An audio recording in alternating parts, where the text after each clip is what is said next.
Hello friends, welcome to Civil Services Gurukul. Myself Ankush Sharma. Students, in the last lecture हमने discuss किया था home rule movement तक, तो आज हम होम रूल मूवमेंट को स्टार्ट करेंगे। लास्ट लेक्चर में हमने स्वदेश मूवमेंट से लेकर होम रूल तक का जो पीरियड है वो कवर कर लिया है। अगर आपने वो लेक्चर नहीं देखा है तो प्लीज पहले उसको देख लीजिए, देन ये लेक्चर आपको समझ में आएगा। क्लियर? चलिए स्टार्ट करते हैं, टाइम वेस्ट नहीं करना है। 1914 में वर्ल्ड वॉर 1 स्टार्ट होती है। देन 1914 वर्ल्ड वॉर 1 स्टार्ट होती है। जून 1914 में बाल गंगाधर तिलक को भी रिलीज कर दिया गया। ओके स्टूडेंट्स, तो जून 1914 बाल गंगाधर तिलक को रिलीज किया गया। बाल गंगाधर तिलक को 1908 में अरेस्ट किया गया था बिकॉज बाल गंगाधर तिलक ने सपोर्ट किया था Alipur conspiracy case and same time उन्होंने डिमांड की थी स्वराज की, तो उनके ऊपर सेडिशन का चार्ज लगाया गया था और सेडिशन का जो चार्ज है ये लगता था 124A के अंडर में। ओके, तो 124A उनके ऊपर लगाया गया। 6 ईयर के लिए जेल में उनको रखा गया था। जेल में उन्होंने कुछ बुक्स को लिखा। 6 ईयर के बाद उनको रिलीज किया गया। तो बाल गंगाधर लौट कर आ रहे हैं। वर्ल्ड वॉर 1 भी इसी टाइम पर स्टार्ट होने वाली है। गदर मूवमेंट हमारा चल रहा था। तो ये सिचुएशन है इंडिया की। तो पहले हम समझते हैं बाल गंगाधर तिलक, एक्सट्रीमिस्ट, मॉडरेट्स, इनका क्या हुआ, क्योंकि ये सूरत में बिछड़ चुके थे। तो एक लाइन आपको पहले याद रखनी है स्टूडेंट, सूरत के बिछड़े भाई कहां आकर मिलेंगे? लखनऊ में। तो सूरत के बिछड़े भाई लखनऊ में आकर मिले, पहले ये पॉइंट हम डिस्कस करेंगे। तो 1914 वर्ल्ड वॉर 1 स्टार्ट होती है। 1914 जून में बाल गंगाधर तिलक को रिलीज कर दिया गया। जून 1914 में बाल गंगाधर तिलक का ऑब्जेक्टिव था री एंट्री इन कांग्रेस। अपने साथ साथ जो अदर एक्सट्रीमिस्ट हैं जिनको कांग्रेस से निकाल दिया गया था, उनकी भी री एंट्री बाल गंगाधर तिलक कांग्रेस में चाहते हैं। इस टाइम पर इंडिया में एक लेडी है, आयरिश लेडी, ये बहुत ज्यादा फेमस हो रही हैं और ये हैं Annie Besant. Annie Besant India में थी। एनी बेसेंट के बारे में थोड़ा सा समझ लेते हैं स्टूडेंट। तो एनी बेसेंट आयरिश लेडी हैं, इनकी शादी एक प्रीस्ट से हुई थी। कुछ टाइम के लिए शादी चलती है, इनके बच्चे भी हुए, बट बाद में थोड़े इश्यूज हुए तो डिवोर्स हो गया। डिवोर्स के बाद एनी बेसेंट जो है पीस ऑफ माइंड की तलाश में है। इस टाइम पर इन्होंने एक बुक जो है वो रीड की। ये बुक थी मैडम ब्लावटस्की की। Madam Blavatsky was the founder of theosophical society. Theosophical society के बारे में हम थोड़ा अलग से डिस्कस करेंगे। तो थियोसॉफिकल सोसाइटी के फाउंडर हैं मैडम ब्लावटस्की एंड मैडम ब्लावटस्की फ्रेंड हैं एओ ह्यूम की। इनकी बुक को रीड किया एनी बेसेंट ने। जब उन्होंने बुक को रीड किया तो कहीं ना कहीं ये उसको पढ़ने के बाद एक इन्फ्लुएंस मतलब इनके ऊपर पड़ा मैडम ब्लावटस्की का। तो ये मिलने जाती है मैडम ब्लावटस्की से और मैडम ब्लावटस्की के इन्फ्लुएंस में आकर ये थियोसॉफिकल सोसाइटी को ज्वाइन करती हैं। सेम टाइम पर क्या होता है स्टूडेंट, 1893 में 1893 इस टाइम पर शिकागो में रिलीजियस पार्लियामेंट जो है, वर्ल्ड रिलीजियस पार्लियामेंट ऑर्गेनाइज की जाती है शिकागो में 1893 में। इंडिया से इसमें पार्टिसिपेट करते हैं श्री नरेंद्र नाथ दत्त, जिनको आप जानते हैं स्वामी विवेकानंद के नाम से। इन्होंने यहाँ पर जाकर स्पीच दी थी और इनके जो स्टार्टिंग वर्ड थे वो थे ब्रदर्स एंड सिस्टर्स। तो इतनी ज्यादा क्लैपिंग हुई थी कि बहुत ज्यादा फेमस हो गए थे स्वामी विवेकानंद। इस रिलीजियस पार्लियामेंट में एनी बेसेंट भी आई हुई थी। वो बहुत ज्यादा जो है स्टूडेंट यहाँ पर इंस्पायर होती हैं और सेम ईयर वो इंडिया आ जाती हैं। थियोसॉफिकल सोसाइटी का जो हेडक्वार्टर था पहले वो न्यूयॉर्क में था, बाद में उसको शिफ्ट कर दिया गया इंडिया। थियोसॉफिकल सोसाइटी का हेडक्वार्टर शिफ्ट होता है मद्रास के पास एक प्लेस है अडेयार, वहां पर ही शिफ्ट होता है। एनी बेसेंट 1907 में इसकी हेड बन जाती है, प्रेसिडेंट बन जाती है थियोसॉफिकल सोसाइटी की। सेम टाइम पर आप देखेंगे 1907 में सूरत में क्या क्या हुआ है। उसके बाद बाल गंगाधर तिलक को जेल में डाल दिया गया और एनी बेसेंट ये मानती थी कि अगर इंडियंस के लिए कुछ काम करना है तो उनके पॉलिटिकल राइट्स की बात भी करनी पड़ेगी और दैट्स वाई वो पॉलिटिकल आजादी की बात भी कर रही हैं, पॉलिटिकल राइट्स की बात करती हैं और वो चाहती थी कि मॉडरेट्स एंड एक्सट्रीमिस्ट साथ में आकर वर्क करें। तो एनी बेसेंट जो है वो प्रेशराइज करती है मॉडरेट्स को। बाल गंगाधर तिलक भी चाहते हैं कि री एंट्री हो जाए कांग्रेस में। तो आपको समझना होगा आगे क्या होता है। देन स्टूडेंट सेशन होता है कांग्रेस का और ये सेशन होता है दिसंबर 1915। ये सेशन होता है बॉम्बे में, Bombay, presided bye Satyendra Prasanna Sinha. Satyendra Prasanna Sinha viceroy के एग्जीक्यूटिव काउंसिल के फर्स्ट इंडियन मेंबर हैं। ये पॉइंट आपको याद रखना है, वायसरॉय के एग्जीक्यूटिव काउंसिल के फर्स्ट इंडियन मेंबर। आप कहेंगे सर उससे पहले भी तो मेंबर जो है वो एंट्री करते थे, लाइक आपने बताया था कि 1861 में 3 इंडियंस को नॉमिनेट किया गया था। एक्चुअल में आपको डिफरेंशिएट करना है, वो लेजिस्लेटिव मेंबर होते थे, उनको एग्जीक्यूटिव पावर नहीं दी गई थी। पहले इंडियन जिनको एग्जीक्यूटिव पावर दी गई थी ये थे सत्येंद्र प्रसन्ना सिन्हा, जिनको लॉ मिनिस्टर बनाया गया था। आगे बढ़ते हैं। तो दिसंबर 1915 में बॉम्बे में सेशन होता है। एक्सट्रीमिस्ट चाहते हैं कि उनकी री एंट्री हो कांग्रेस में। अब इस टाइम पर क्या होता है स्टूडेंट, एक्सट्रीमिस्ट को अलाउ कर दिया गया कि आपकी री एंट्री हो जाएगी, बट री एंट्री कब होगी, जो नेक्स्ट सेशन होगा लखनऊ में 1916 में। तो अलाउ किया गया है बॉम्बे सेशन में, और री एंट्री कब होगी स्टूडेंट, 1916 जो होने वाला है 1 साल के बाद लखनऊ में। ठीक है, तो इसलिए हमने एक लाइन याद करनी है अभी, 1916 लखनऊ सेशन। सूरत के बिछड़े भाई कहां आकर मिलेंगे, लखनऊ में आकर मिलेंगे। बिछड़े भाई कौन है, moderates and extremist.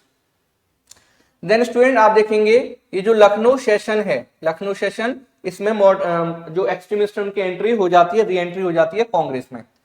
In between क्या होने वाला है, तो इन बिटवीन अप्रैल 1916 बाल Gangadhar Tilak home rule movement launch करेंगे, and September 1916 Annie Besant home rule movement launch करेंगे। होम रूल, अब होम रूल वर्ड क्या है स्टूडेंट, होम रूल का मतलब है सेल्फ रूल, या आप कह सकते हैं मॉडरेट्स का स्वराज।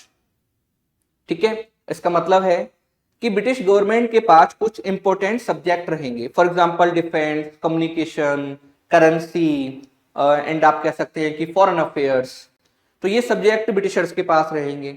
बट जो लोकल सब्जेक्ट है जैसे एजुकेशन, हेल्थ, पंचायती राज, साथ में आप देखेंगे स्टूडेंट जो हमारी लोकल सेल्फ गवर्नमेंट्स हैं, उसके बाद इरिगेशन, रेवेन्यू कलेक्शन, ये सब इंडियंस को दे दिया जाएगा। ओके, तो इस टाइप से इंडियंस कुछ सब्जेक्ट को इंप्लीमेंट करेंगे एंड कुछ सब्जेक्ट ब्रिटिशर्स के पास रहेंगे। ब्रिटिशर्स के पास जो सब्जेक्ट होंगे वो ज्यादा इंपॉर्टेंट रहेंगे। तो इस टाइप के जो रूल होता है इसको कहते हैं सेल्फ रूल, इसी को कहते हैं होम रूल या डोमिनियन स्टेटस। मतलब आपके पास टोटल आजादी नहीं होगी, इसको कहते हैं टोटल फ्रीडम मिलना, पूर्ण स्वराज मिलना, वो नहीं होगा, बट हाँ आपको कुछ सब्जेक्ट ट्रांसफर कर दिए जाएंगे। तो ये हमारी डिमांड है, आप याद रखना स्टूडेंट। होम रूल का मतलब है rule with in British government, Indians का रूल तो होगा बट ब्रिटिश गवर्नमेंट के अंडर होगा, और ब्रिटिश गवर्नमेंट आपको कुछ सब्जेक्ट को ट्रांसफर कर देगी। तो ये हमारी डिमांड थी। इसी टाइप की एक डिमांड आई थी स्वदेशी मूवमेंट के टाइम पर, जब हमने डिस्कस किया था 1906 में कैलकाटा सेशन प्रेसाइडेड बाय दादा भाई नेहरू जी। 4 रेजोल्यूशंस पास हुए थे, याद करिए रेजोल्यूशंस को। पहला रेजोल्यूशन था स्वराज, सेकंड रेजोल्यूशन था स्वदेशी, थर्ड था नेशनल एजुकेशन, एंड फोर्थ था बायकॉट। तो उसमें जो स्वराज की डिमांड आई थी वो भी मॉडरेट का जो स्वराज है वो भी स्टूडेंट इसी टाइप का होम रूल ही है, या आप उसको डोमिनियन स्टेटस भी कह सकते हैं। अभी हमारी जो कहते हैं ना पूर्ण स्वराज या टोटल फ्रीडम, वो डिमांड नहीं आई है। ये डिमांड क्लियर कट जो आएगी वो आएगी Lahore session 1929 presided by Jawaharlal Nehru. Clear, तो इधर देखते हैं। तो इन बिटवीन अप्रैल 1916 में बाल गंगाधर तिलक स्टार्ट करेंगे होम रूल मूवमेंट, एंड सितंबर 1916 में एनी बेसेंट स्टार्ट करेंगी home rule movement. Okay student, movement का नाम होम रूल ही रहेगा। बाल गंगाधर तिलक ने अपनी होम रूल लीग बनाई है और एनी बेसेंट ने अपनी अलग से होम रूल लीग बनाई है। आपका क्वेश्चन होना चाहिए, दिमाग में भी आना चाहिए कि सर अगर सेम मूवमेंट चलाना था देन फिर अलग अलग क्यों चला रहे हैं। ये सेम क्वेश्चन एक रिपोर्टर ने एनी बेसेंट से पूछा। एनी बेसेंट का आंसर था कि उनके कुछ फॉलोअर्स बाल गंगाधर तिलक को लाइक नहीं करते हैं, पसंद नहीं करते हैं। इसी टाइप से मेरे कुछ फॉलो जो है उनको पसंद नहीं करते हैं, उनके कुछ फॉलोअर्स मुझे पसंद नहीं करते हैं। तो ये उन्होंने आंसर दिया था, जो भी था। तो अप्रैल 1916 में बाल गंगाधर तिलक ने होम रूल मूवमेंट लॉन्च कर दिया, एंड सितंबर 1916 में एनी बेसेंट ने होम रूल मूवमेंट लॉन्च कर दिया। ओके, डिमांड क्या है, होम रूल की। अब इसमें होना क्या है, क्या पहले वाला जो वर्क था स्वदेशी वाला वो चलना है, तो स्टूडेंट नहीं। होम रूल मूवमेंट का जो मेन ऑब्जेक्टिव था वो था इंडियंस को एजुकेट करना, उनको पॉलिटिकल अवेयरनेस के बारे में बताना, उनको ये बताना कि होम रूल क्या होता है, स्वराज क्या होता है। तो इस टाइप से उनको एजुकेट करना था। ये कैसे किया जाएगा, तो बाल गंगाधर तिलक महाराष्ट्र का टूर कर रहे हैं, साउथ इंडिया का टूर कर रहे हैं और लोगों को समझा रहे हैं कि स्वराज क्या है, होम रूल क्या है। जब वो टूर करते हैं, लोगों को एड्रेस करते हैं, तो दो चीजें आपको याद रखनी है। वो स्वराज को लिंक करते हैं education in vernacular and reorganization of territories on the basis of language. Okay, तो लैंग्वेज के बेस पर अब जो रीऑर्गेनाइजेशन होगा वो लैंग्वेज के बेस पर होना चाहिए। एंड सेकंड वो लिंक करते हैं इसको स्वराज को कि जो एजुकेशन है वो बच्चे को वर्नाकुलर में मिलनी चाहिए। ओके स्टूडेंट, तो ये दो पॉइंट आपको याद रखने हैं। देखो बच्चा जो होता है ना, छोटा बच्चा, उसको आप इंग्लिश पढ़ा रहे हो। अब जो मदर टंग है उसकी वो इंग्लिश है नहीं है, बट हम उसको इंग्लिश पढ़ा रहे हैं। हमने बोला बेटा याद कर ले ट्विंकल ट्विंकल लिटिल स्टार, उसने याद कर लिया ट्विंकल ट्विंकल लिटिल स्टार, वो आपको सुना भी देगा। आपके घर में रिलेटिव आए, आप उससे बोलोगे सुना दो उनको ट्विंकल ट्विंकल, बट उसको उसका मीनिंग पता नहीं है कि ट्विंकल ट्विंकल लिटिल स्टार का मतलब क्या है। ओके स्टूडेंट, बट अगर यही राइम आप उसको इंग्लिश में, सॉरी उसको जो है वर्नाकुलर लैंग्वेज में, जैसे फॉर एग्जांपल अगर वो नॉर्थ इंडिया में तो हिंदी में, अगर साउथ में है तो तमिल में या मलयालम में उसको पढ़ा रहे हैं, तो उसको पता है इसका मीनिंग क्या है और वो चीजों को अच्छे से समझ पाता है। अभी वो इंग्लिश में केवल चीजों को क्या करता है, रट लेता है, तो हमें रटन तो तोते तो बनाने नहीं है। ये चीज तो बाल गंगाधर तिलक भी समझते थे, दैट्स व्हाई उन्होंने बोला कि एजुकेशन वर्नाकुलर लैंग्वेज में होनी चाहिए। साथ में उन्होंने जो स्वराज है उसको लिंक किया। अब जो रीऑर्गेनाइजेशन होगा टेरिटरीज का, किस बेस पर होगा, लैंग्वेज। ये पॉइंट आपको याद रखना है स्टूडेंट, ठीक है। अप्रैल में बाल गंगाधर तिलक ने स्टार्ट किया होम रूल मूवमेंट को। इनके दो न्यूज़पेपर है बाल गंगाधर तिलक को, उनको यूज किया गया, टूर करते हैं, लोगों को अवेकन करते हैं बाल गंगाधर तिलक। सितंबर तक वेट करती हैं एनी बेसेंट कि कांग्रेस कुछ करेगी, जब कांग्रेस ने कुछ नहीं किया देन एनी बेसेंट ने भी अपनी होम रूल लीग स्टार्ट कर दी और होम रूल मूवमेंट चलाया। अब स्टूडेंट दोनों मूवमेंट जो चल रहे हैं साथ में, जैसे फॉर एग्जांपल एक बाल गंगाधर तिलक का, दूसरा एनी बेसेंट का, ऑब्जेक्टिव सेम है, होम रूल चाहिए, बट अलग अलग चल रहे थे, अलग अलग एरियाज में चल रहे थे। बाल गंगाधर तिलक का जो होम रूल मूवमेंट है, इसको मेन टारगेट करना था बॉम्बे को। बॉम्बे एक as a province, excluding Bombay city, Bombay city में नहीं चलना था इनका मूवमेंट, ठीक है। तो बॉम्बे, दूसरा बरार, थर्ड कर्नाटका और सीपी, ये जो एरियाज हैं यहां पर बाल गंगाधर तिलक का मूवमेंट चलेगा और रेस्ट ऑफ द जो कंट्री है वहां पर एनी बेसेंट जो है अपनी एक्टिविटीज चलाएंगे। तो इस टाइप से डिसाइड किया गया था। एनी बेसेंट जब मूवमेंट में आती है तो उसका एक फायदा क्या होता है कि साउथ इंडिया से पार्टिसिपेशन बढ़ता है। अभी तक अगर आप देखेंगे तो जो भी हमारा मूवमेंट चला, फॉर एग्जांपल स्वदेशी मूवमेंट या उससे पहले रिवॉल्ट हुआ 1857 का, तो उसमें साउथ इंडियंस का जो पार्टिसिपेशन था बहुत कम था। बट एनी बेसेंट बिकॉज वो अडियार में रहती थी, अडियार में थियोसॉफिकल सोसाइटी का हेडक्वार्टर था, देन साउथ इंडिया में इनको जो है सपोर्ट मिला और इस मूवमेंट की पॉपुलैरिटी बढ़ती है। तो इस टाइप से स्टूडेंट ये मूवमेंट चल रहा था, होम रूल की डिमांड हो रही थी, पैम्फलेट जो है उनको यूज किया गया। एनी बेसेंट इस टाइम पर दो न्यूज़पेपर हैं इनको यूज करती हैं, एक है Commonweal, Commonweal, and second was New India. ये टू न्यूज़पेपर्स हैं जो एनी बेसेंट यूज करती हैं। क्लासेस को ऑर्गेनाइज किया गया, स्टूडेंट्स को समझाया गया कि होम रूल क्या होता है, सोशल वर्क किए जाते हैं, पैम्फलेट्स को डिस्ट्रीब्यूट किया जाता है, तो सारे वर्क हो रहे हैं। स्वदेशी, अगर स्वदेशी एंड होम रूल मूवमेंट को आप जो है अगर कंपेयर करें तो स्वदेशी में जो चीजें हो रही थी जैसे बायकॉट करना, कपड़ों की होली जलाना, उनको जला देना, ये सब जो है होम रूल मूवमेंट में नहीं हो रहा है। ये मूवमेंट कॉन्स्टिट्यूशनल वे में चल रहा है, ठीक है। ब्रिटिशर्स को ज्यादा परेशान नहीं करना था बिकॉज ब्रिटिशर जो है इस टाइम पर बिजी थे या उलझे हुए थे वर्ल्ड वॉर 1 में, तो उनको ज्यादा प्रॉब्लम क्रिएट ना हो, तो ये भी सोचा गया था, इसलिए कॉन्स्टिट्यूशनल वे में मूवमेंट चल रहा था। तो वर्ल्ड वॉर 1 जब स्टार्ट होता है उस टाइम पर आप याद रखना एक ऐसा भी टाइम आया था जब इंडिया में ओनली 10,000 यूरोपियन ट्रूप्स रह गए थे। तो उस टाइम पर हमने पहले वाला जो लेक्चर था, प्रीवियस लेक्चर्स में डिस्कस किया था कि गदर रेवोल्यूशनरीज ट्राई करते हैं कि इंडिया को आजादी दिलाई जाए और एक आर्म्ड रिवोल्ट किया जाए, ठीक है। दूसरी तरफ जो हमारे लीडर्स हैं जिसमें बाल गंगाधर तिलक और एनी बेसेंट इस टाइम पर फेमस हैं, ये ब्रिटिशर्स को ज्यादा परेशान नहीं करना चाह रहे। तो आपको समझना होगा रेवोल्यूशनरीज का जो रिएक्शन है टुवर्ड्स वर्ल्ड वॉर 1, वो चाहते हैं इंडिया के लिए टोटल फ्रीडम, और दूसरी तरफ जो हमारे मॉडरेट जो हमारे एक्सट्रीमिस्ट हैं या कांग्रेस के लीडर्स हैं वो चाहते हैं कि ब्रिटिशर्स के ऊपर प्रेशर क्रिएट किया जाए, बट इतना भी ज्यादा प्रेशर क्रिएट नहीं किया जाए कि उनको प्रॉब्लम हो जाए वर्ल्ड वॉर 1 में। ओके, अब आगे देखिए क्या होता है। तो एनी बेसेंट जो है उनको अरेस्ट किया गया, हाउस अरेस्ट कर दिया गया बिकॉज होम रूल की डिमांड करना, स्वराज की डिमांड करना अपने आप में क्या है, सेडिशन है। जैसे 1908 में बाल गंगाधर तिलक ने स्वराज की डिमांड करी थी, उनको 1908 में जेल में डाल दिया गया था और उनको कितने साल के जेल में डाला गया, 6 ईयर के लिए। तो इधर भी तो आपको जेल में डाला जाएगा। बाल गंगाधर तिलक को भी नोटिस मिला था कि भाई आपको अरेस्ट क्यों ना किया जाए, आप बार बार होम रूल की डिमांड कर रहे हैं। तो ये सेडिशन था अपने आप में। अब क्या हो रहा है स्टूडेंट, बाल गंगाधर तिलक के साथ इस टाइम पर काम कर रहे हैं एक बहुत बड़े लॉयर जिनका नाम है मोहम्मद अली जिन्ना। मोहम्मद अली जिन्ना बाल गंगाधर तिलक के साथ काम कर रहे थे। बाल गंगाधर तिलक के ऊपर इस टाइम पर मोहम्मद अली जिन्ना का इन्फ्लुएंस है। एक पॉइंट और आप क्या रखना है, मोहम्मद अली जिन्ना इस टाइम पर क्या है, तो वो एकदम सेकुलर लीडर है। ओके, तो मोहम्मद अली जिन्ना जो है उस नोटिस का आंसर करते हैं, बट एनी बेसेंट को हाउस अरेस्ट कर दिया गया। जब एनी बेसेंट को हाउस अरेस्ट किया गया, देन ये मूवमेंट जो था ना स्टूडेंट, बताते हैं कि और ज्यादा लोगों ने इसको जो है ज्वाइन किया। कहते ना आग में घी डाल देना, तो आग में घी डाल दिया गया। मूवमेंट बहुत तेजी से आगे बढ़ा। ब्रिटिशर्स को समझ में आ गया कि भाई गलती हो गई है, तो ब्रिटिशर्स ने क्या किया, अब जो मैं आपको बताने जा रहा हूं ध्यान से सुनना है।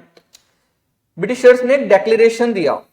इस डेक्लेरेशन का नाम है student Montagu declaration. Other name है इसका ऑगस्ट डेक्लेरेशन। मॉन्टेग्यू डेक्लेरेशन, अब देखिए मॉन्टेग्यू कौन है, तो मॉन्टेग्यू है एसओएस। एसओएस जब हम वर्ड डिस्कस कर रहे हैं तो आपके माइंड में स्ट्राइक करना चाहिए एसओएस की पोस्ट कब क्रिएट हुई थी, 1858 के एक्ट में। तो यहां पर जो मॉन्टेग्यू है, मॉन्टेग्यू एक डेक्लेरेशन देते हैं ब्रिटिश पार्लियामेंट में जो एसओएस है, और क्या कहते हैं, Indians would be given more role in every part of administration. मतलब आप ये मान गए हैं कि आप इंडियंस को ज्यादा रोल देंगे एडमिनिस्ट्रेशन में। इसका मतलब है आप इंडियंस को धीरे धीरे ग्रेजुअली स्वराज की तरफ लेकर जाएंगे। ओके, तो यही तो हमारी डिमांड थी। इस डेक्लेरेशन के बाद अगर अब हम ब्रिटिशर से स्वराज की डिमांड करते हैं तो ब्रिटिशर जो है हमारे ऊपर सेडिशन नहीं लगा सकते। एनी बेसेंट को भी रिलीज कर दिया गया था। एनी बेसेंट थोड़ी पैसिफाई हो जाती है, उनको लगा कि जो डिमांड है वो तो पूरी हो गई है। इस टाइम पर बाल गंगाधर तिलक ने देखा कि एनी बेसेंट मूवमेंट को फर्दर आगे बढ़ाने के लिए जो है वो उसमें मूड में नहीं है, तो बाल गंगाधर तिलक जो है इस टाइम पर ब्रिटेन चले जाते हैं। क्या इशू था, ब्रिटेन का एक राइटर है, उसने एक बुक लिखी थी फादर ऑफ इंडियन अनरेस्ट। इस राइटर का नाम है वैलेंटाइन शिरोल। ओके, अब वो वैलेंटाइन डे की तरफ में चले जाना आप। ओके, तो इस राइटर का नाम है वैलेंटाइन शिरोल। वैलेंटाइन शिरोल की बुक का क्या नाम है, फादर ऑफ इंडियन अनरेस्ट। इस बुक में ये बताता है वैलेंटाइन शिरोल कि इंडिया में जो भी अनरेस्ट है बिकॉज ऑफ बाल गंगाधर तिलक। बाल गंगाधर तिलक ने बोला कि आप ऐसा कैसे बोल सकते हैं, और बाल गंगाधर तिलक ने इसके अगेंस्ट जो है केस लगा दिया ब्रिटेन में। तो उस केस को परस्यू करने के लिए बाल गंगाधर तिलक ब्रिटेन चले जाते हैं, और जब वो लौट कर आएंगे देन उनके हेल्थ इश्यूज होंगे। एनी बेसेंट थोड़ी सी यहाँ पर पैसिफाई हो चुकी है, और जो मूवमेंट था धीरे धीरे वो डाउन जा रहा है, और इसी टाइम पर इंडिया में राइट्स भी स्टार्ट हो गए, तो मूवमेंट स्टूडेंट डाउन चला गया। सेम टाइम पर आपको याद रखना है एक हमारे प्रोमिनेंट लीडर साउथ अफ्रीका से इस टाइम पर वापस आ चुके हैं वर्ल्ड वॉर 1 के टाइम पर, और ये लीडर है हमारे महात्मा गांधी। तो महात्मा गांधी इस टाइम पर साउथ अफ्रीका से लौट चुके हैं, वो अभी साउथ अफ्रीका में थे। महात्मा गांधी स्टूडेंट 9 जनवरी 1915 इंडिया में आ चुके हैं। वर्ल्ड वॉर 1 का टाइम था। वर्ल्ड वॉर 1 के टाइम पर महात्मा गांधी ने ब्रिटिशर्स को सपोर्ट भी किया था, और इंडियंस से अपील की थी कि आप रिक्रूट हो जाइए सेना में, आर्मी में, और ब्रिटिशर्स को सपोर्ट किए। तो कुछ लीडर्स ने इनको बोला कि ये तो रिक्रूटिंग एजेंट हैं। ओके, सेकंड, बाल गंगाधर तिलक ने होम रूल लीग को अभी ज्वाइन नहीं किया था, होम रूल मूवमेंट को ज्वाइन नहीं किया था, बट बाहर से थोड़ा सा इन्होंने सपोर्ट जरूर किया था। फॉर एग्जाम्पल, जब एनी बेसेंट को अरेस्ट कर लिया गया था तो उस टाइम पर महात्मा गांधी ने अपने, इनके 2 डिसाइपल होते थे, ये आप कह सकते हैं फ्रेंड थे, ये थे जमुना दास द्वारकादास एंड शंकर लाल बैंकर। शंकर लाल बैंकर एंड जमुना दास द्वारकादास को महात्मा गांधी ने बोला था कि आप एक जो सिग्नेचर कैंपेन है वो चलाइए, जिस टाइम पर एनी बेसेंट को अरेस्ट किया गया। तो सिग्नेचर कैंपेन चलाया गया था महात्मा गांधी के कहने पर कि किसको अपोज करने के लिए, the arrest of Annie Besant. तो इस टाइप से स्टूडेंट एनी बेसेंट बहुत ज्यादा इस टाइम पर पॉपुलर भी हो जाती हैं, और 1917 का जो कैलकाटा सेशन होता है उसमें एनी बेसेंट को इंडियन नेशनल कांग्रेस का प्रेसिडेंट अपॉइंट किया गया। ठीक है, तो फर्स्ट लेडी जो इंडियन नेशनल कांग्रेस की प्रेसिडेंट बनती हैं एनी बेसेंट। आपसे अगर क्वेश्चन आएगा फर्स्ट इंडियन लेडी जो आईएनसी की प्रेसिडेंट बनती हैं, देन आपका आंसर होगा सरोजनी नायडू। 3 मेल लेडी हैं जो आजादी तक इंडियन नेशनल कांग्रेस की प्रेसिडेंट बनती हैं, ठीक है। 3 लेडी है, मेन 3 विमन है। पहली Annie Besant, second Sarojini Naidu, 1925 Kanpur session में कांग्रेस की प्रेसिडेंट बनती हैं, एंड थर्ड है नेली सेनगुप्ता। ये मैंने आपको पहले भी डिस्कस किया हुआ है, अगर लेक्चर्स नहीं देखे हैं तो उनको देख लीजिए। नेली सेनगुप्ता जो 1933 में कैलकाटा सेशन में कांग्रेस की प्रेसिडेंट बनती हैं, ठीक है। तो इधर आते हैं स्टूडेंट, तो महात्मा गांधी आ चुके थे। महात्मा गांधी साउथ अफ्रीका कब गए स्टूडेंट? 1893। क्या उसके बाद वो कभी लौटकर इंडिया नहीं आए थे? तो इसका आंसर है कि वो बीच में इंडिया आए थे, वो बहुत बार इंडिया आए हैं लौटकर, बट प्रॉपर जो वो इंडिया लौटकर आए हैं वो आए 9 जैन 1915। और ये जो 9 जैन है इसको हम सेलिब्रेट करते हैं एज प्रवासी भारतीय दिवस। ये 2 साल के बाद सेलिब्रेट हम करते हैं, जिसमें हम एनआरआई जो होते हैं उनको यहाँ पर इंडिया में बुलाते हैं और कुछ लोगों को हम प्राइज वगैरह भी देते हैं, और उनका जो कंट्रीब्यूशन है इंडिया की इकोनॉमिक डेवलपमेंट में और जो दूसरे डेवलपमेंट्स उनमें जो उनका कंट्रीब्यूशन है उनको हम याद भी करते हैं। Then student Mahatma Gandhi south Africa से लौटकर आ गए 9 जैन 1915। एक पॉइंट और इसमें आप याद रखना, महात्मा गांधी 1901 का जो कैलकाटा का सेशन हुआ था 1901, जिसको प्रिसाइड किया था डी वाचा, सबसे पहले महात्मा गांधी उसमें पार्टिसिपेट करते हैं, ठीक है। तो अगर आपसे पूछा जाएगा महात्मा गांधी ने कांग्रेस का कौन सा सेशन था जिसको सबसे पहले अटेंड किया था? 1901 Calcutta session presided bye दिनसा Edulji वाचा, डी वाचा। आगे बढ़ते हैं। अब महात्मा गांधी का स्टूडेंट फर्स्ट यहां पर जो पब्लिक अपीयरेंस होता है ये होता है जिस टाइम पर BHU बनारस हिंदू यूनिवर्सिटी का जो स्टोन है, ठीक है, जो आप कह सकते हैं फाउंडेशन जो स्टोन है वो जो है लेड किया गया, वो रखा गया, उस टाइम पर इनको बुलाया गया। महात्मा गांधी वहां जाते हैं, उनको बोलने के लिए बोला गया कि भाई आप जो स्पीच दीजिए, बट बोला गया कि इंग्लिश में देनी है स्पीच। तो महात्मा गांधी थोड़े नाराज हो जाते हैं और उन्होंने फिर जो है वहां पर स्पीच देना स्टार्ट किया। तो एनी बेसेंट भी बैठी हुई थी, वायसरॉय चैम्सफोर्ड बैठा हुआ था, तो कुछ लोग तो उठकर ही चले गए थे। तो वो स्पीच आप एक बार रीड कर सकते हैं, पढ़ सकते हैं, क्योंकि आप ना जब कोई लेक्चर देख रहे हैं तो हम ट्राई कर रहे हैं कि भाई सारी चीजों को कवर किया जाए, बट कहीं ना कहीं टाइम लिमिट होती है। तो अगर आपको लग रहा है कि सर ने ये चीज डिस्कस की है और ये थोड़ा सा और डीप में हम पढ़ सकते हैं, तो वो आपको करना है, ओके, ये आपका होमवर्क भी होता है। तो आगे बढ़ते हैं। तो महात्मा गांधी का फर्स्ट पब्लिक अपीयरेंस कहां होता है स्टूडेंट? तो first public appearance Mahatma Gandhi का होता है BHU का, जो ये मैंने बताया फाउंडेशन स्टोन रखा गया, तो उस टाइम पर इनका फर्स्ट पब्लिक अपीयरेंस होता है। आगे बढ़ते हैं। अब हम बात करेंगे लखनऊ पैक्ट की और फिर हम महात्मा गांधी की तरफ चलते हैं बाद में। लखनऊ पैक्ट क्या है स्टूडेंट? जो लखनऊ सेशन है 1916 का, presided by Ambika Charan Majumdar, Ambika Charan Majumdar. Lucknow session 1916 presided by Ambika Charan Majumdar, AC Majumdar. इस सेशन में 2 मेन डेवलपमेंट हुए थे। पहला development reunion of moderates and extremist, जो हमने अभी डिस्कस भी किया था, सूरत के बिछड़े भाई कहां आकर मिले थे? लखनऊ में। दूसरा पॉइंट आपको याद रखना है स्टूडेंट, दूसरा जो डेवलपमेंट हुआ वो ये था कि मुस्लिम लीग एंड कांग्रेस के बीच में एक पैक्ट साइन हुआ इस सेशन में, और इस पैक्ट का नाम है लखनऊ पैक्ट। क्लियर? तो लखनऊ सेशन में 2 डेवलपमेंट हुए, पहला reunion of moderates and extremist, second union of Muslim league and Congress. इस लखनऊ पैक्ट में जो आप देख रहे हैं लखनऊ पैक्ट साइन हो रहा है, तो इस पैक्ट में क्या होता है स्टूडेंट? कांग्रेस सेपरेट इलेक्टोरेट के लिए रेडी हो जाती है। सेपरेट इलेक्टोरेट अभी किसको दिया गया था? तो 1909 का जो एक्ट आया था उसमें मुस्लिम कम्युनिटी को सेपरेट इलेक्टोरेट दिया गया था।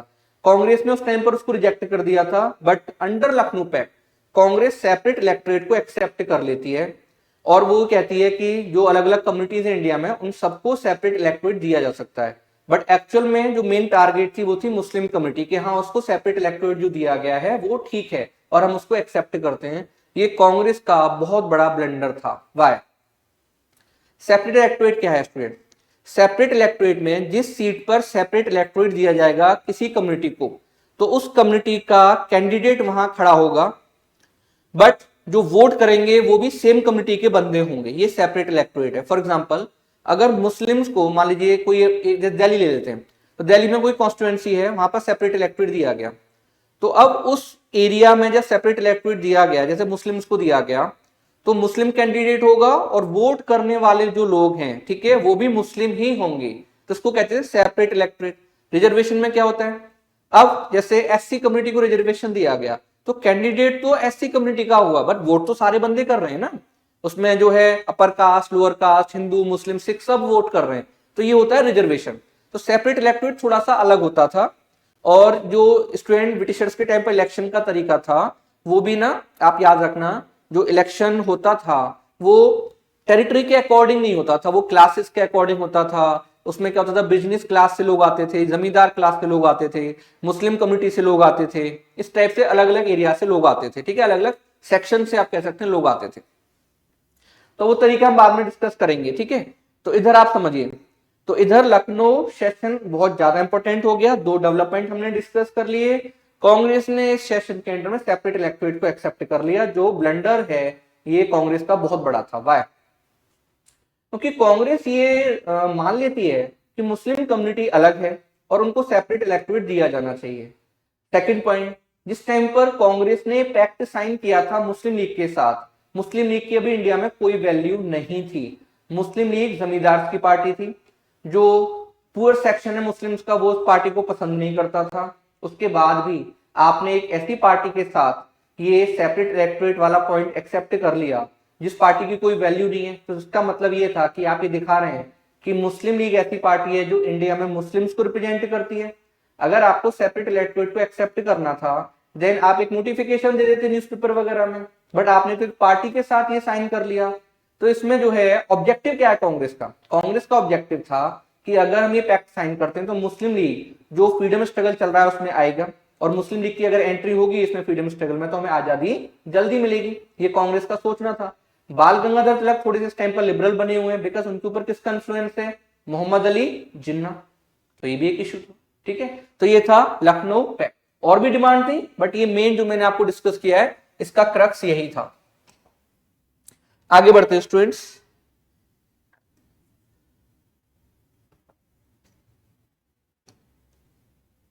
यस, तो ये देख सकते हैं आप, ये है महात्मा गांधी और ये उनके साथ उनकी वाइफ है कस्तूरबा जी। चलिए डिस्कस करते हैं महात्मा गांधी। अभी महात्मा गांधी ने साउथ अफ्रीका में जो किया है मैं उस तरफ नहीं जा रहा हूं, इंडिया में हम अपना फोकस रखेंगे अभी, ठीक है स्टूडेंट। तो महात्मा गांधी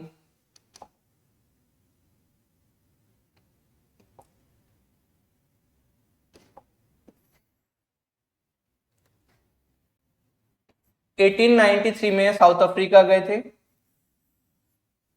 साउथ अफ्रीका के एक बिजनेसमैन है, इनका नाम था दादा भाई अब्दुल्ला। दादा भाई अब्दुल्ला का एक फैमिली केस था, उसको लड़ने के लिए साउथ अफ्रीका गए थे। साउथ अफ्रीका में स्टूडेंट, तो साउथ अफ्रीका में आप देखेंगे तो वहां पर भी ब्रिटिश गवर्नमेंट का रूल है। तो अब इंडिया भी ब्रिटिश गवर्नमेंट के अंडर में, साउथ अफ्रीका भी ब्रिटिश गवर्नमेंट के अंडर में, तो दैट्स वाई अगर कोई बंदा इंडिया से जाता है इंग्लैंड और वहां पर जाकर बैरिस्टर बनता है, लॉयर बनता है, तो वो साउथ अफ्रीका में प्रैक्टिस कर सकता है, इंडिया में भी कर सकता है।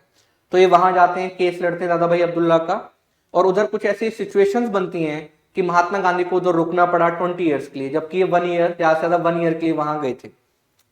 बीच में लौट कर आते हैं। सबसे इंपॉर्टेंट इनका जो पार्टिसिपेशन होता है 1901 में आईएनसी का सेशन होता है कैलकाटा में, उसमें ये पार्टिसिपेट करते हैं महात्मा गांधी। उसके बाद 9 जनवरी 1915 में लौट कर आते हैं और इस दिन को हम सेलिब्रेट करते हैं एनआरआई डे। सेम टाइम पर वर्ल्ड वॉर 1 चल रहा था और थोड़े टाइम के बाद ही होम रूल मूवमेंट लॉन्च कर दिया गया था। तो Mahatma Gandhi home rule movement को भी ज्वाइन नहीं करते हैं, बट हाँ होम रूल मूवमेंट जो है जिसमें जो होम रूल लीग बनी थी, लीग अलग हो गई, लीग ने मूवमेंट चलाया, ठीक है। तो होम रूल लीग जो है बाद में इनका नाम चेंज किया गया था, इनको बुलाया गया था स्वराज्य सभा, और ये नाम किसने चेंज किया था? महात्मा गांधी ने, स्वराज्य सभा उनका नाम रखा था। देन स्टूडेंट आगे देखिए, फर्स्ट पब्लिक अपीयरेंस कहां होता है महात्मा गांधी का? हमने भी डिस्कस किया, बीएचयू का जो फाउंडिंग स्टोन रखा गया था उस टाइम पर इनका फर्स्ट पब्लिक अपीयरेंस होता है। इसके बाद महात्मा गांधी इंडिया में 3 लोकल मूवमेंट हैं जिनमें पार्टिसिपेट करते हैं। पहला लोकल मूवमेंट कौन सा है? चंपारण। अभी हमारे प्राइम मिनिस्टर मोदी जी ने भी अभी जो मन की बात हुई है रिसेंटली उसमें भी चंपारण को मेंशन किया है। सेकंड जो मूवमेंट है महात्मा गांधी का ये है अहमदाबाद। अहमदाबाद, इसको कहते हैं हम अहमदाबाद मिल स्ट्राइक। और थर्ड जो है स्टूडेंट ये है खेड़ा। खेड़ा, चंपारण जो प्लेस है ये बिहार में है, अहमदाबाद गुजरात में है और खेड़ा भी गुजरात में है। महात्मा गांधी जब लौट कर आए थे साउथ अफ्रीका से, देन उनके साथ कुछ फैमिलीज हैं जो साउथ अफ्रीका से साथ में आई थी, इन सबको बसाना था। तो स्टार्टिंग में तो महात्मा गांधी कुछ टाइम के लिए शांति निकेतन जो गुरुजी रविन्द्रनाथ टैगोर जी का था वहां रहते हैं। उसके बाद में फिर साबरमती आश्रम जो है वो बनाया गया, और साबरमती आश्रम जब बनाया गया तो अहमदाबाद में बहुत सारी हमारी टेक्सटाइल मिल्स हैं, उनके जो ओनर थे वो इंडियंस हैं। तो उनमें से एक फेमस है अंबालाल साराभाई। अंबालाल साराभाई फादर हैं जो हमारे विक्रम साराभाई हैं, इसरो से जो रिलेटेड हैं, ठीक है। तो अंबालाल साराभाई बहुत बड़े बिजनेसमैन हैं, इन्होंने महात्मा गांधी को बहुत सारा पैसा दिया था। उसके बाद साबरमती आश्रम फाउंड किया गया अहमदाबाद में, क्लियर। और जो फैमिली साथ में आई थी उनको यहाँ बसाया गया था। तो महात्मा गांधी आपको पॉइंट याद रखना है, कहाँ रहते हैं, गुजरात में, अहमदाबाद साबरमती आश्रम। तो पहला देखिए चंपारण बिहार में हुआ मूवमेंट, और दोनों जो मूवमेंट हैं ये अहमदाबाद मतलब उसके आसपास ही हुए, गुजरात में ही हुए, अहमदाबाद के आसपास हुए।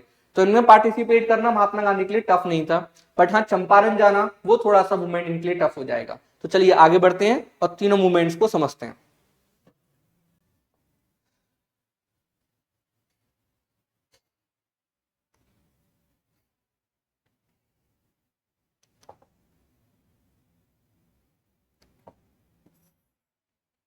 यस, चंपारण सत्याग्रह अप्रैल 1917, और दैट्स व्हाई ये सबने डिस्कस किया। मोदी जी ने अभी अप्रैल चल रहा था ना मंथ, उसमें जो मन की बात हुई तो उसमें इसको डिस्कस किया था चंपारण को।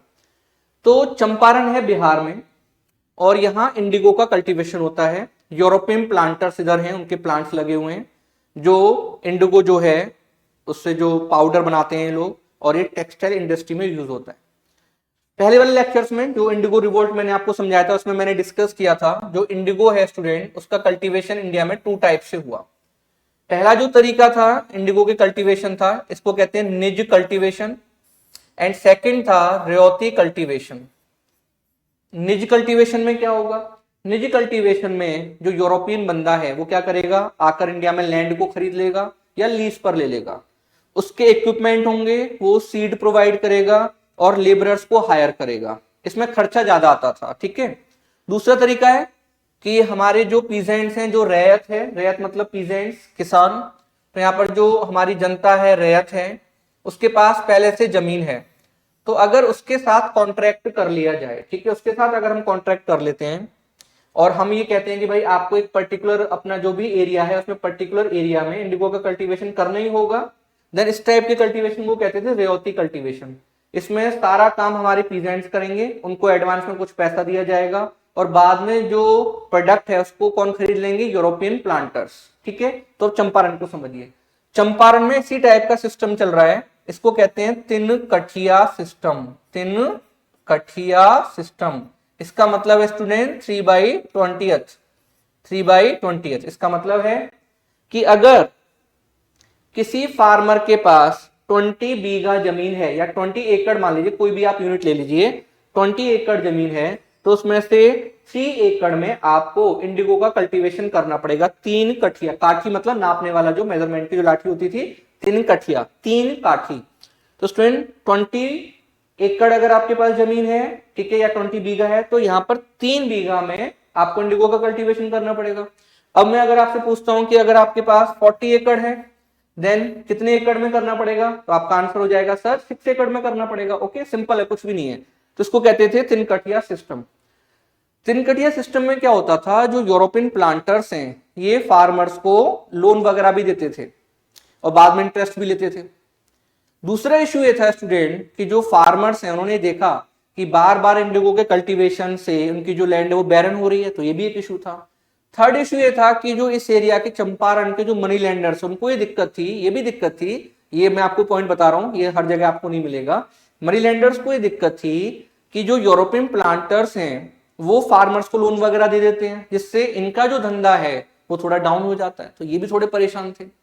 तो अब इशू ये आता है कि जर्मनी ने स्टूडेंट सिंथेटिक डाई बनाई। जर्मनी ने क्या बना ली, सिंथेटिक डाई।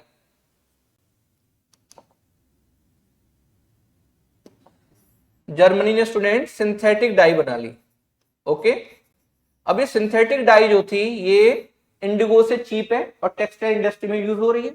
तो सिंथेटिक डाई जब बनती है तो इंडिगो की डिमांड कम हो गई, क्योंकि जर्मनी से आप उसको इंपोर्ट कर सकते थे। देन जो यूरोपियन प्लांटर्स हैं चंपारण के, उन्होंने हमारे फार्मर्स को बोला कि भाई हम आपको रिलीज करना चाह रहे हैं, जो भी हमारे और आपके बीच में कॉन्ट्रैक्ट हुए हैं, बट हमने जो आपको पैसा वगैरह दिया हुआ है वो वापस करना पड़ेगा, क्योंकि इन्होंने कुछ एडवांस लोन वगैरह दिए हुए थे। तो फार्मर्स ने बोला ओके हम दे देते हैं। अब फार्मर जो है स्टूडेंट, उनसे जो पैसा लिया गया वो भी इलीगल तरीके से ज्यादा ले लिया गया। ये बात सारे फार्मर तो नहीं समझ सकते, क्योंकि कॉन्ट्रैक्ट तो बहुत पहले भी हुए थे। जैसे अभी कोई बंदा काम कर रहा है ए, तो कॉन्ट्रैक्ट उसके फादर के साथ हुआ है, उस टाइम पर कुछ एडवांस में पैसा दिया गया था, तो वो पैसा जब मांगा गया तो ज्यादा मांगा गया, क्योंकि उनके पास, हमारे फार्मर्स के पास तो रिटर्न में कुछ है ही नहीं है। तो ये सारे इश्यूज चल रहे थे। दूसरा इश्यू क्या आया, जब वर्ल्ड वॉर 1 स्टार्ट हुआ तो जर्मनी एक तरफ है, ब्रिटेन एक तरफ है, हम ब्रिटेन के कंट्रोल में थे, तो जर्मनी से सिंथेटिक डाई का इंपोर्ट बंद हो गया। तो यूरोपियन प्लांटर्स ने चंपारण के पीजेंट्स को बोला कि फिर से इंडिगो का कल्टीवेशन करिए। तो समझिए, एक तरफ आप कह रहे हैं कि हमारा पैसा दो, फिर जब आपने देखा कि नहीं दोबारा प्रॉफिट होने लगा है, तो फिर आपने फिर से उनको बोला कि इंडिगो का कल्टीवेशन करो। तो ये सारी दिक्कतें चल रही थी। इस टाइम पर चंपारण में एक, आप कह सकते हैं थोड़े अच्छे किसान हैं, वेल ऑफ किसान है, पीजेंट, इनका नाम है राजकुमार शुक्ला। राजकुमार शुक्ला महात्मा गांधी के पास जाते हैं और कहते हैं कि महात्मा गांधी जी चलिए जरा चंपारण आइए, देखिए इशू। महात्मा गांधी ने पहले तो मना कर दिया।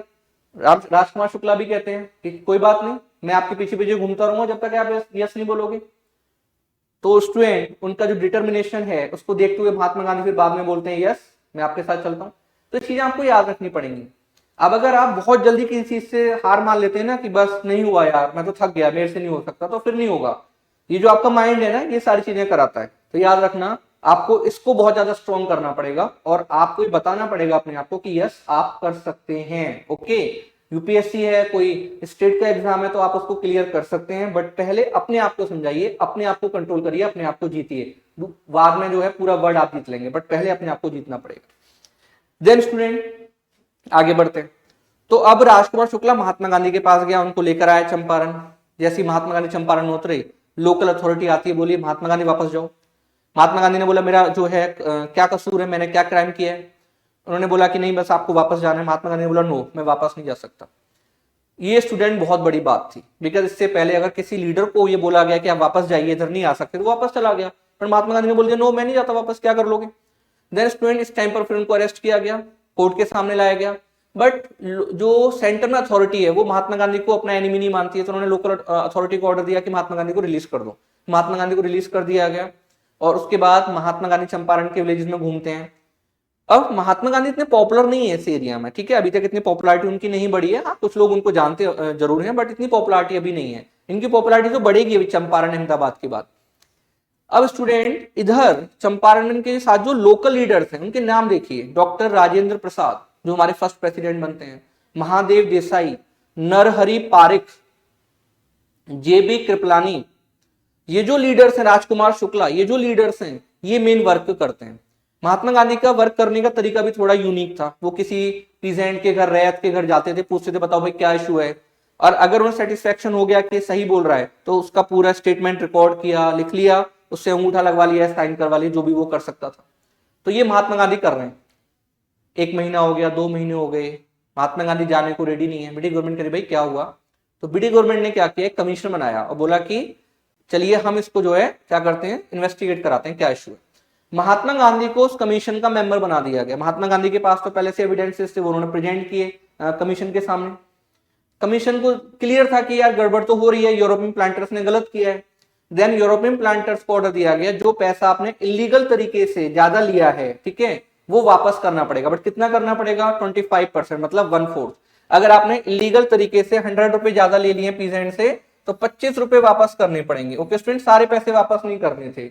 सेकंड था कि आप किसी को फोर्स नहीं कर सकते तिनकटिया सिस्टम के लिए, और अगर कोई पीजेंट करना चाहता है अभी भी कॉन्ट्रैक्ट तो वॉलंटरी होगा और उसकी लिमिट भी फिक्स कर दी गई। तो इस टाइप से स्टूडेंट जो बिहार है, जो चंपारण है, वहां पर एक्ट पास हुआ।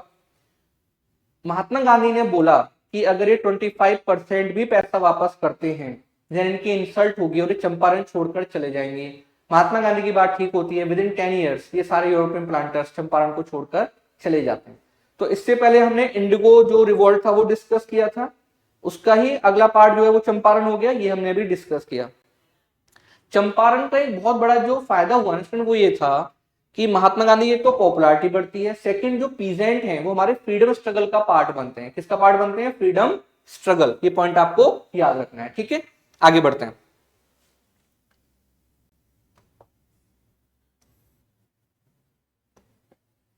यस, नेक्स्ट देखते हैं स्टूडेंट।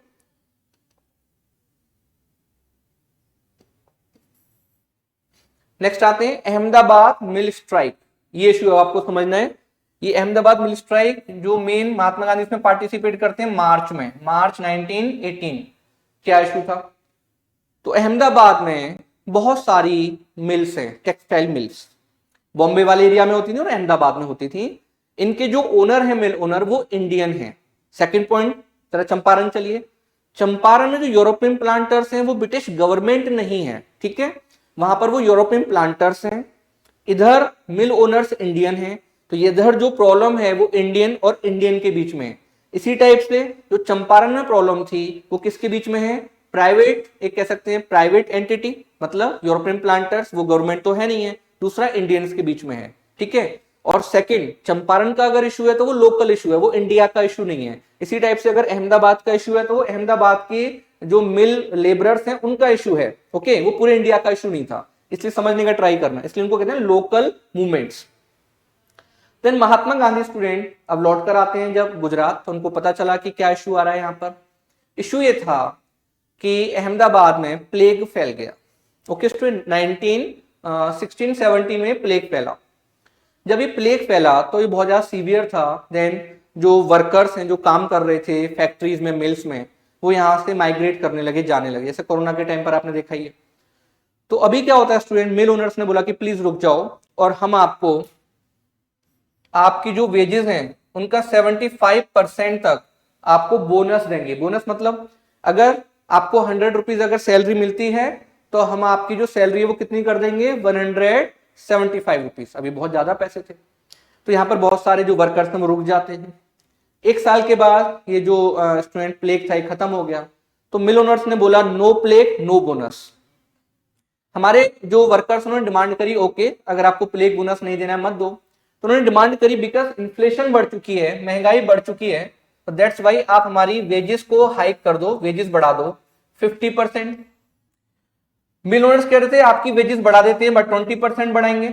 महात्मा गांधी ने सारी चीजों को इन्वेस्टिगेट किया और उन्होंने बोला कि वेजेस जो बढ़नी चाहिए वो बढ़नी चाहिए 35%।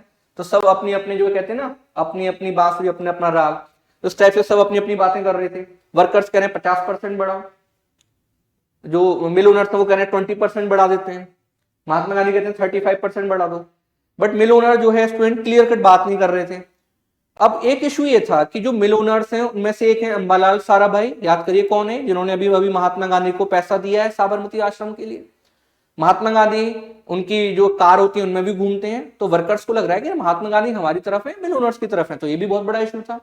महात्मा गांधी ने जब देखा कि मिल ओनर्स जो है रेडी नहीं हो रहे हैं किसी भी चीज के लिए, देन महात्मा गांधी जो है स्टूडेंट वो जो वर्कर्स उनसे कहते हैं स्ट्राइक करिए। तो यहाँ पर हड़ताल होती है, महात्मा गांधी जो स्ट्राइक होती है, हड़ताल होती है, तो जो वर्कर्स उनको एड्रेस करते थे साबरमती जो रिवर है उसके किनारे। धीरे धीरे क्या होता है कि जो गैदरिंग होती थी वो धीरे धीरे उसमें नंबर्स कम होने लगे, तो महात्मा गांधी ने फिर फास्ट रखा। तो इंडिया में पहला जो फास्ट रखा महात्मा गांधी ने वो अहमदाबाद में रखा। महात्मा गांधी ने फास्ट रखा, फास्ट एंड टू डेथ। इसमें जो है स्टूडेंट प्रेशर पड़ता है, साथ में पार्टिसिपेशन बहुत ज्यादा बढ़ गया, मिल ओनर्स भी रेडी हो जाते हैं महात्मा गांधी की बात मानने के लिए, और 35% जो है वेजेस को बढ़ा दिया गया। तो इस टाइप से आप देखेंगे स्टूडेंट महात्मा गांधी यहाँ पर भी पॉपुलर होते हैं और जो वर्कर्स हैं उनका सपोर्ट महात्मा गांधी को मिला। तो पहला जो लोकल मूवमेंट है उसमें महात्मा गांधी पीजेंट का इशू रेस करते हैं, जो दूसरा मूवमेंट है इसमें महात्मा गांधी वर्कर्स का इशू रेस करते हैं। क्या इससे पहले आपने कोई ऐसा लीडर देखा है जो पर्टिकुलर किसी वर्कर या पीजेंट के मूवमेंट में जाकर पार्टिसिपेट करता है, प्रॉपर जाकर एक्टिव होता है? तो ये आपको बहुत कम दिखाई देगा। दैट्स वाई इधर आप देखेंगे स्टूडेंट महात्मा गांधी की पॉपुलैरिटी बढ़ने लगी। महात्मा गांधी बाद में जो वर्कर्स हैं उनको ऑर्गेनाइज करने के लिए एक ऑर्गेनाइजेशन भी बनाते हैं। इधर आप देखते हैं स्टूडेंट जो मूवमेंट है अहमदाबाद, इसमें एक तो है अंबालाल साराभाई जो हमने अभी डिस्कस किया, दूसरी उनकी बहन है, इनका नाम था अनुसुईया बेन। तो अंबालाल साराभाई वो महात्मा गांधी के आप कह सकते हैं एक तरह से अंगेस्ट हैं, क्योंकि उनको तो पैसे बढ़ाने थे, बट अनुसुईया बेन महात्मा गांधी को सपोर्ट कर रही हैं। तो ये चीजें में इंडिया में चल रही हैं। तो ये था महात्मा गांधी का दूसरा सत्याग्रह। थर्ड आते हैं स्टूडेंट, थर्ड जो महात्मा गांधी का मूवमेंट है लोकल मूवमेंट, इसको कहते हैं खेड़ा। खेड़ा में क्या इशू था, तो ये आपको समझना है स्टूडेंट। खेड़ा सत्याग्रह जो था,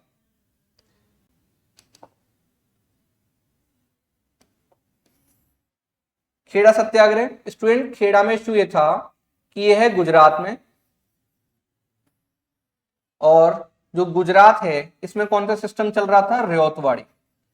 रियोतवाड़ी सिस्टम में अगर क्रॉप डैमेज हो जाएंगी तो लगान को कम किया जाएगा, अगर प्रोडक्शन अच्छा होगा तो लगान को बढ़ा दिया जाएगा। तो रियोतवाड़ी सिस्टम के अंडर भी बहुत सारे रेवेन्यू कोड, CODE कोड होते थे। तो खेड़ा वाला जो एरिया, यहाँ पर जो रेवेन्यू कोड था वो क्या कहता है, वो कहता है कि अगर किसी ईयर 75% से ज्यादा क्रॉप्स खराब हो जाती हैं, जो नॉर्मल प्रोडक्शन है, ठीक है, उससे 75% से ज्यादा क्रॉप्स खराब हो जाती हैं, तो पूरा लगान माफ करना पड़ेगा ब्रिटिश गवर्नमेंट को। तो इधर जो मेन लड़ाई है वो है ब्रिटिश गवर्नमेंट और खेड़ा के जो पीजेंट हैं उनके बीच में। बट यहाँ पर जो खेड़ा के पीजेंट हैं पैसे वाले हैं, ऐसे मत सोचना कि गरीब हैं, क्योंकि ये पाटीदार कम्युनिटी है और अच्छा खासा पैसा इनके पास होता था। बट उसके बाद भी मूवमेंट चला रहे हैं और कह रहे हैं कि भाई हम लगान नहीं दे सकते, बिकॉज उन्होंने बताया कि हमारी फसलें खराब हो चुकी हैं और आपको ये माफ करना पड़ेगा। अब यहाँ पर एक लोकल लीडर है, इनका नाम था मोहनलाल पांड्या, ये मूवमेंट को चला रहे थे, मोहनलाल पांड्या। महात्मा गांधी, अहमदाबाद की बात, महात्मा गांधी ने अहमदाबाद में जो फास्ट रखा था, ये रखा था 15 मार्च को। उसके बाद 22 मार्च 1918 महात्मा गांधी खेड़ा में जाकर इस मूवमेंट को ज्वाइन करते हैं और वहां पर जो है लोगों को एड्रेस करते हैं। बट इतना सपोर्ट महात्मा गांधी को इधर नहीं मिला है, क्योंकि इश्यू ये था स्टूडेंट कि जो ये मूवमेंट है ये बहुत पहले से चल रहा था। जो फसलें खराब हुई थी, क्रॉप्स डैमेज हुई थी, वो खरीफ की हुई थी। ओके, अभी रबी का सीजन आ गया था, आप देखेंगे तो हार्वेस्ट होने वाला, रबी मतलब वीट वगैरह का, राइस, तो इस टाइप से आप देखेंगे तो इधर सॉरी वीट का हार्वेस्ट होगा। तो इधर जो है स्टूडेंट, अब जो पीजेंट थे वो मतलब नहीं चाह रहे थे कि बहुत ज्यादा वो पार्टिसिपेट वगैरह करें, तो इसलिए यहाँ पर सपोर्ट कम मिला। साथ में महात्मा गांधी के प्रेशर की वजह से ब्रिटिश गवर्नमेंट ने भी एक ऑर्डर पास किया और ये बोला कि जो लगान दे सकता है उससे ले लो, और अगर कोई नहीं दे सकता, वास्तव में प्रॉब्लम है, तो उससे मत लो। इस सीक्रेट ऑर्डर के बेस पर महात्मा गांधी ने इस मूवमेंट को बंद कर दिया। ओके, खेड़ा में महात्मा गांधी को दो मेन लीडर मिलते हैं जो थ्रू आउट उनकी लाइफ जो है उनके डिसाइपल बनकर रहते हैं। तो एक है हमारे वल्लभ भाई पटेल और दूसरे हैं इंदुलाल याग्निक। ओके, तो यहां पर वल्लभ भाई पटेल महात्मा गांधी को मिलते हैं, वल्लभ भाई पटेल, एंड दूसरे थे स्टूडेंट इंदुलाल याग्निक। ओके, इंदुलाल याग्निक। ठीक है स्टूडेंट, तो आज का लेक्चर इधर हम खत्म कर रहे हैं, फिर आगे हम डिस्कस करेंगे। नेक्स्ट लेक्चर होगा बहुत इंपॉर्टेंट होने वाला है, क्योंकि उसमें हम डिस्कस करेंगे रॉलेट सत्याग्रह, फिर हम डिस्कस करेंगे जलियांवाला बाग इंसिडेंट जो हुआ, मैसाकर हुआ, और फिर हम खिलाफत एंड एनसीएम को डिस्कस करेंगे। Okay, thank you very much.